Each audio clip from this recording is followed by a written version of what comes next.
Good morning, guys. So, I forgot that I was going to do a video on the differences between my experience with Prime training and my experience with Western Express's training. And I don't really think there's too much of a difference, other than, meals are a little bit different. Prime has got a better option as far as meals go. Sorry about the sun in the background. Um, I think Prime fed you a little bit better. They kept you in a better hotel while you were like going through orientation and whatnot, and waiting for a trainer. Um, I can't speak on the CDL learner permit portion of things because I did that with Prime, not with Western, so I don't really know that. But as for the whole team driving training, it was really the same. In my opinion, I had a good trainer for both. Well, after things finally got worked out. Uh,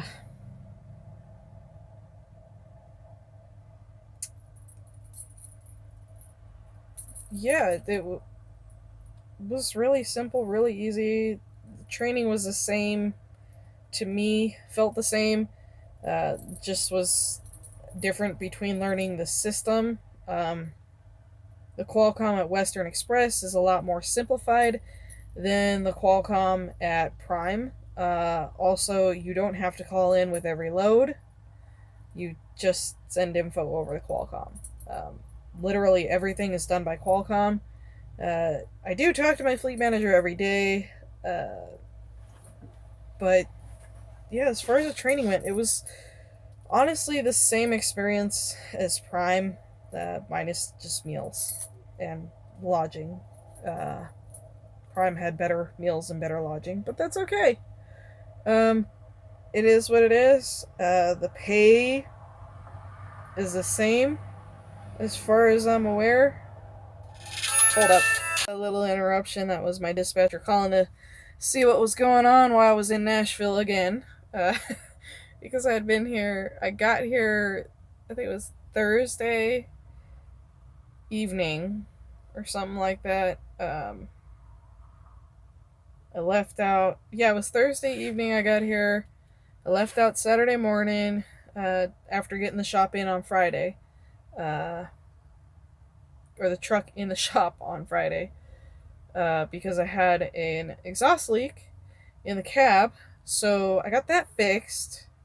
Then I got a load out on Saturday because I wasn't going to leave on Friday as I'd been up all day and I was tired. So I left out Saturday. I had an issue getting a trailer. Um, Finally got a trailer. Trailer had flat tires, or a flat tire. Y'all know the story. I've made a video on that. Got my pre-plans that I had canceled. Um, and then I got a pre-plan to Memphis. And so I started heading towards Memphis once the tires were fixed. And, what's with the lighting glitch? Is that better? um, so I got the tires fixed. I started heading towards Memphis. And I went to my fuel stop because I knew that was where it was going to be the cheapest en route. So I go to the fuel stop, and they still haven't planted the load on me, so I can't fuel, and I can't head towards Memphis, because I would have run out of fuel halfway along the way. I could have made it to Jackson, but that would have been too much of a teaser for me, because then I would have been too close to home. So I was like, messaging dispatch, I was like, hey, can I get that load that you pre-planned on me? Because it was supposed to pick up at 11, and it was already like 4. By the time I got to Memphis, it was probably 6:30 at night, and I had like 4 hours left on my clock, on my 14-hour clock.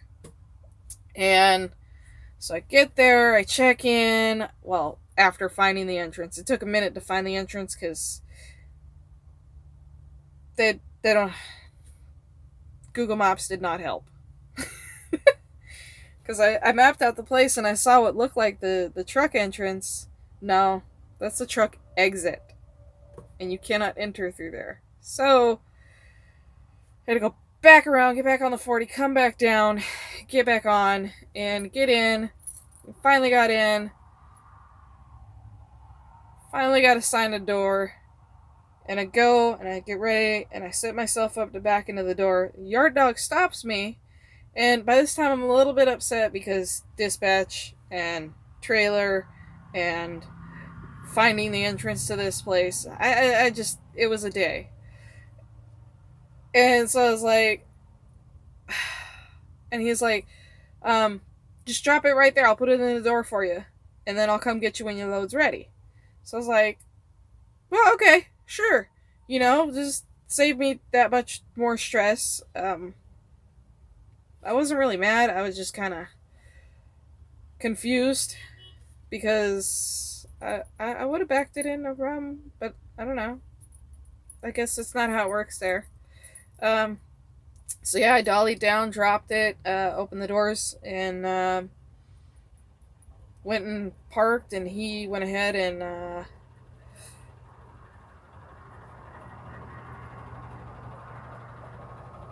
sorry, there's a shop truck here. I'm just trying to see if they're here for me or what. Anyways, so he puts it in the door for me. 3 hours later, I think it was actually 4 hours later. My clock is shot at this point. I was already in sleeper. My load's ready, so I go hook back up to it. And at this point, my Qualcomm's not working. Hold on. At this point, my Qualcomm's not working. It's not turning on. It's not doing anything. Right now, the truck's off. Yeah, I know. But the Qualcomm decided to turn off. And I was out of hours anyway. So the gentleman at the place I loaded up was actually... It was a Nike. I loaded up at Nike. And he's... Hold on. He asked me if I was out of hours, and I said yes. He said, hook back up to the trailer and go park over here, and you can stay overnight. So I hook back up to the trailer, and then he pulls in front of me, and he, gestures to follow him. So I follow him, and he sets me up with a spot that is right in between a couple of trailers. It's nice and dark, so I can sleep easy. But behind the trailer is plenty of light so that I can back in easy.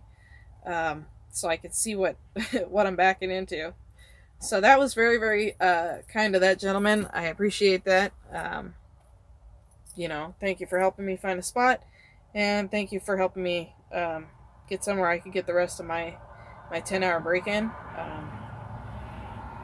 And then I left in the morning, and the Qualcomm still had not turned on. Usually, the last 7 days that I've had this truck and this Qualcomm,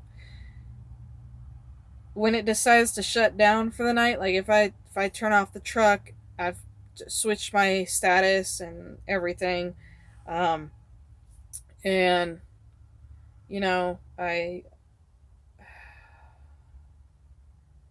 it shuts down because I've turned the truck off. Because I turned the truck off, I don't have a need to run it overnight, and I don't want to waste fuel. So I shut it down for the night. The Qualcomm turns off, and then the next day it'll turn back on, but it won't turn on until the next day. Like if I turn the truck on midnight because it got like too cold or too hot, whatever, the Qualcomm won't turn on. This time, however, it decided that it did not want to wake up until yesterday, Sunday, at like 5:30, 6 o'clock at night. So yeah, I had to run paper logs from Memphis to Nashville, drop off the load in Nashville, and bobtail myself over to the shop over here um, to our main terminal shop. And that's where we've been sitting. So yeah, with all the other Western Express bobtails waiting to get in the shop. So yeah, my fleet manager called and he said he's going to try and expedite the process, because yesterday I did put in a work order, and I also put in another work order this morning to kind of hopefully get things to move along myself. And I told him at this point I just want the Qualcomm replaced, so that we will have no more issues and I can run. And it sounds like he wants to put me on a load, and he sounds like he wants to get me back on the road, but he can't do that because of my Qualcomm. So we'll see what happens. See if we can't get in the shop and get rolling.